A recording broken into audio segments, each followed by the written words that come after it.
जय श्री कृष्ण। सभी सब्सक्राइबर बंधुओं से साग्रह निवेदन है कि श्रीमद् भगवत गीता के श्लोकों को कृपया शेयर कर ज़्यादा से ज़्यादा लोगों तक पहुंचाएं, क्योंकि श्रीमद् भगवत गीता सनातन धर्म का एक प्रमुख ग्रंथ है जो मानव जीवन के संपूर्ण धर्म दर्शन को सर्वश्रेष्ठ ढंग से प्रस्तुत करता है। अध्याय 4 श्लोक 1 दिव्य ज्ञान। श्री भगवानुवाच इमं विवस्वते योगं प्रोक्तवानहमव्ययं विवस्वान् मनवे प्राह मनोरिक्ष्वा कवे ब्रवीत्। भगवान श्री कृष्ण ने कहा, मैंने इस अमर योग्य विद्या का उपदेश सूर्यदेव विवस्वान को दिया और विवस्वान ने मनुष्यों के पिता मनु को उपदेश दिया और मनु ने इसका उपदेश इक्ष्वाकु को दिया।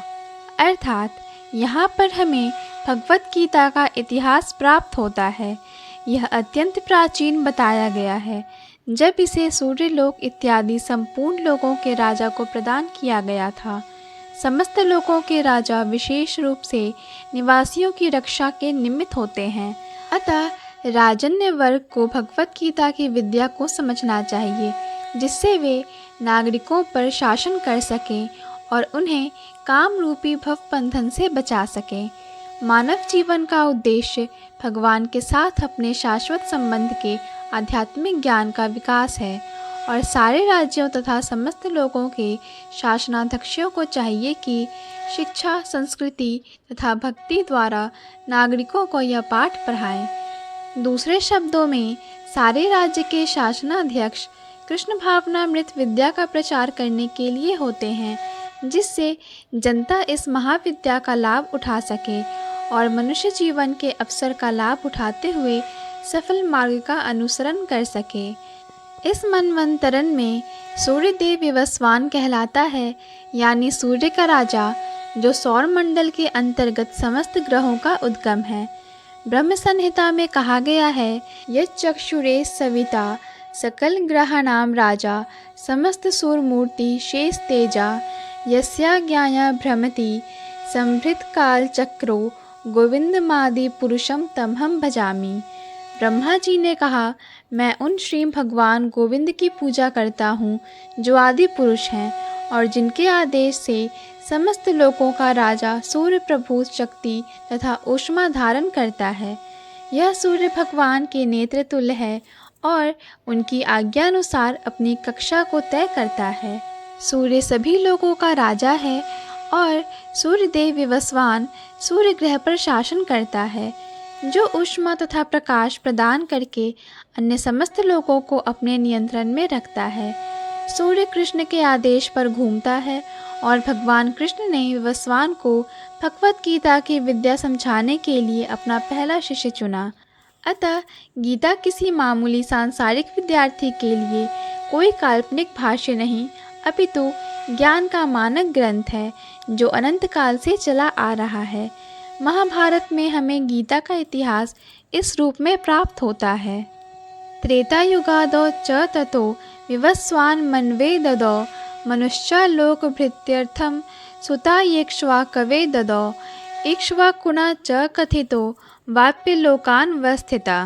त्रेता युग के आदि में विवस्वान ने परमेश्वर संबंधी इस विज्ञान का उपदेश मनु को दिया और मनुष्यों के जनक मनु ने इसे अपने पुत्र इक्ष्वाकु को दिया। इक्ष्वाकु इस पृथ्वी के शासक थे और उस रघुकुल के पूर्वज थे जिसमें भगवान श्री राम ने अवतार लिया। इससे प्रमाणित होता है कि मानव समाज में महाराज इक्ष्वाकु के काल से ही भगवत गीता विद्यमान थी। इस समय कलयुग के केवल 5000 वर्ष व्यतीत हुए हैं, जबकि इसकी पूर्ण आयु 4,32,000 वर्ष है।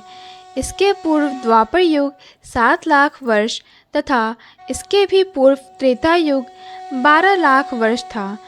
इस प्रकार लगभग 20,05,000 वर्ष पूर्व मनु ने अपने शिष्य तथा पुत्र इक्ष्वाकु से, जो इस पृथ्वी के राजा थे, श्रीमद् भगवद गीता कही।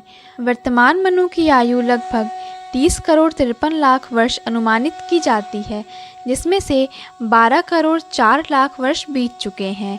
यह मानते हुए कि मनु के जन्म के पूर्व भगवान ने अपने शिष्य सूर्यदेव विवस्वान को गीता सुनाई, मोटा अनुमान यह है कि गीता कम से कम 12 करोड़ 4 लाख वर्ष पहले कही गई और मानव समाज में यह 20 लाख वर्षों से विद्यमान रही।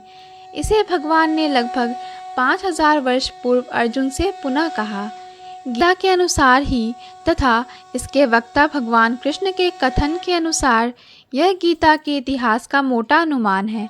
सूर्यदेव वसवान को इसलिए गीता सुनाई गई क्योंकि वह क्षत्रिय था और उन समस्त क्षत्रियों का जनक है जो सूर्यवंशी है। चूँकि भगवत गीता वेदों के ही समान है क्योंकि इसे श्री भगवान ने कहा था, अतः यह ज्ञान अपौरुषेय है।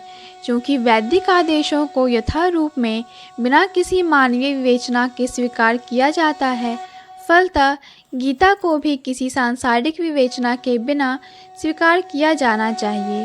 संसारी तार्किक जन अपनी अपनी विधि से गीता के विषय में चिंतन कर सकते हैं, किंतु यह यथारूप भगवत गीता नहीं है।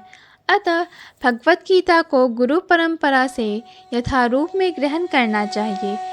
यहाँ पर यह वर्णन हुआ है कि भगवान ने इसे सूर्यदेव से कहा, सूर्यदेव ने अपने पुत्र मनु से और मनु ने अपने पुत्र इक्ष्वाकु से कहा।